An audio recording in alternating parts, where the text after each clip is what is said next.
तमाम नाज़रीन को खुलूस भरा सलाम। नाज़रीन करام, आज का हमारा मौजू है आमुल फ़ील यानी हाथी वाले साल में क्या वाक़या रोनुमा हुआ। अबरहा ने मसनूई खाना काबा क्यों बनाया? अबरहा ने जब मक्का मुकरमा पर चढ़ाई की तो उसका क्या अंजाम हुआ?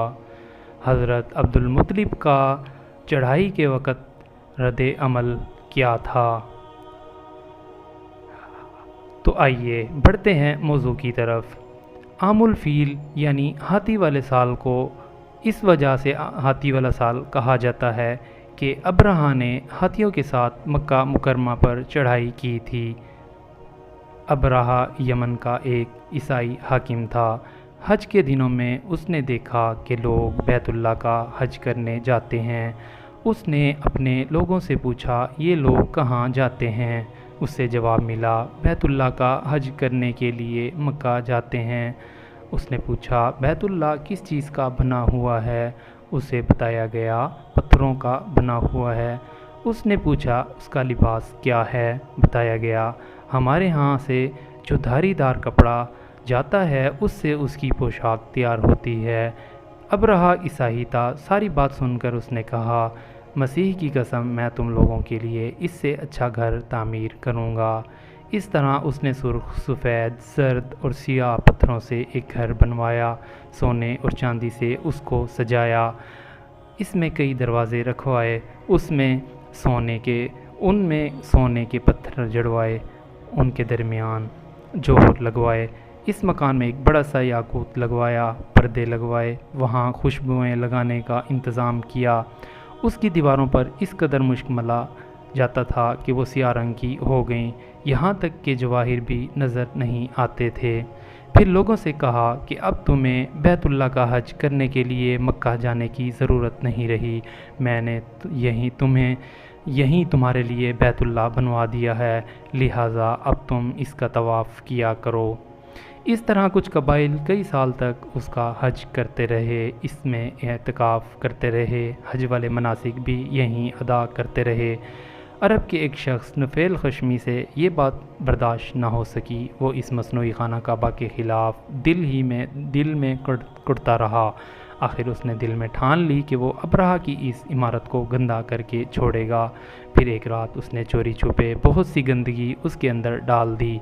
अबरहा को मालूम हुआ तो सख्त गज़बनाक हुआ और कहने लगा, ये कार्रवाई किसी अरब ने अपने काबा के लिए की है, मैं इसको ढा दूँगा, उसका एक एक पत्थर तोड़ दूँगा।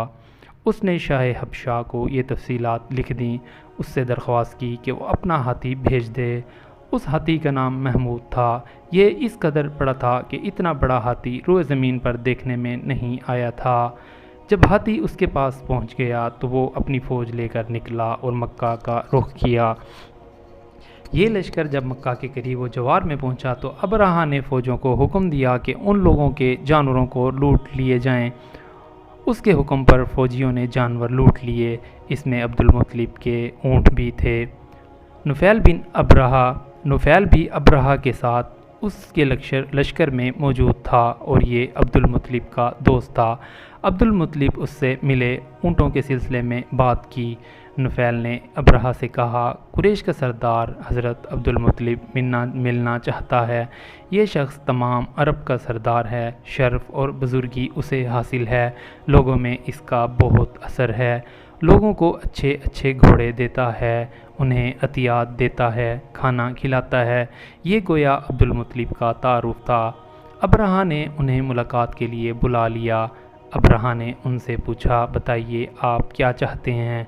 उन्होंने जवाब दिया, मैं चाहता हूँ मेरे ऊँट मुझे वापस मिल जाएं। उनकी बात सुनकर अबरहा बहुत ही हैरान हुआ। उसने कहा, मुझे तो बताया गया था आप अरब के सरदार हैं, बहुत इज़्ज़त और बुज़ुर्गी के मालिक हैं, लेकिन लगता है मुझसे गलत बयानी की गई है, क्योंकि मेरा ख़्याल था आप मुझसे बैतुल्लाह के बारे में बात करेंगे, जिसको मैं गिराने आया हूँ और जिसके साथ आप सबकी इज़्ज़त वाबस्ता है।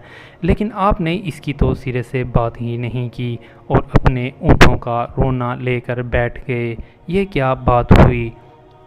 اس کی بات سن کر حضرت عبد المطلب بولے، آپ مجھے میرے اونٹ واپس دے دیں، بیت اللہ کے ساتھ جو چاہے کریں، اس لیے کہ اس گھر کا ایک پروردگار ہے، وہ خود ہی اس کی حفاظت کرے گا، مجھے اس کے لیے فکر مند ہونے کی ضرورت نہیں ہے۔ ان کی بات سن کر ابرہہ نے حکم دیا ان کے اونٹ واپس دے دیے جائیں۔ جب انہیں ان کے اونٹ واپس مل گئے تو انہوں نے ان کے سموں پر چمڑے چڑھا دیے، ان پر نشان لگا دیے، انہیں قربانی کے لیے وقف کر کے حرم میں چھوڑ دیا تاکہ پھر کوئی انہیں پکڑ لے تو حرم کا پروردگار اس پر غضبناک ہو۔ پھر حضرت عبد المطلب ہیرا پہاڑ پر چڑھ گئے، ان کے ساتھ ان کے کچھ دوست تھے۔ انہوں نے اللہ سے درخواست کی، اے اللہ، انسان اپنے سامان کی حفاظت کرتا ہے، تو اپنے سامان کی حفاظت کر۔ ادھر سے ابرہہ اپنا لشکر لے کر آگے بڑھا، وہ خود ہاتھی پر سوار لشکر کے درمیان موجود تھا۔ ایسے میں اس کے ہاتھی نے آگے بڑھنے سے انکار کر دیا، وہ زمین پر بیٹھ گیا۔ ہاتھی بانوں نے اسے اٹھانے کی کوشش کی لیکن وہ نہ اٹھا۔ انہوں نے اس کے سر پر ضربیں لگائیں، آنکھیں چبوئیں مگر وہ کھڑا نہ ہوا۔ کچھ سوچ کر انہوں نے اس کا رخ یمن کی طرف کیا تو وہ فوراً اس کی طرف چلنے لگا۔ اس کا رخ پھر مکہ کی طرف کیا گیا تو پھر رک گیا۔ ہاتھی بانوں نے یہ تجربہ بار بار کیا۔ آخر ابرہہ نے حکم دیا ہاتھی کو شراب پلائی جائے تاکہ نشے میں اسے کچھ ہوش نہ رہ جائے اور ہم اسے مکہ کی طرف آگے بڑھا سکیں۔ چنانچہ اسے شراب پلائی گئی لیکن اس پر اس کا کوئی اثر نہ ہوا۔ ابرہہ کے ہاتھی کو اٹھانے کی مسلسل کوشش جاری تھی کہ اچانک سمندر کی طرف سے ان کی طرف اللہ تعالیٰ نے ابابیلوں کو بھیج دیا۔ وہ ٹڈیوں کے جھنڈ کی طرح آئیں۔ دوسری طرف حضرت عبد المطلب مکہ میں داخل ہوئے، حرم میں پہنچے اور کعبہ کے دروازے کی زنجیر پکڑ کر ابرہہ اور اس کے لشکر کے خلاف فتح کی دعا مانگی۔ ان کی دعا کے الفاظ یہ تھے، اے اللہ، یہ بندہ اپنے قافلے اور اپنی جماعت کی حفاظت کر رہا ہے، تو اپنے گھر یعنی بیت اللہ کی حفاظت فرما۔ ابرہہ کا لشکر فتح نہ کر سکے، ان کی طاقت تیری طاقت کے آگے کچھ بھی نہیں۔ آج سلیب کا کامیاب نہ ہو۔ سلیب کا لفظ اس لیے بولا کہ ابرہہ عیسائی تھا اور سلیب کو عیسائی اپنے نشان کے طور پر ساتھ لے کر چلتے ہیں۔ اب انہوں نے اپنی قوم کو ساتھ لیا اور ہیرا پہاڑ پر چڑھ گئے،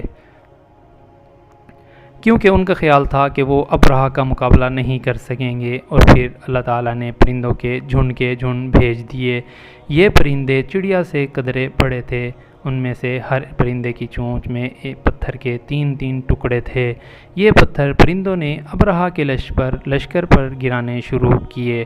جو ہی یہ پتھر ان پر گرے، ان کے ٹکڑے ہو گئے، بالکل اسی طرح جیسے آج کسی جگہ اوپر سے بم گرایا جائے تو جسموں کے ٹکڑے اڑ جاتے ہیں۔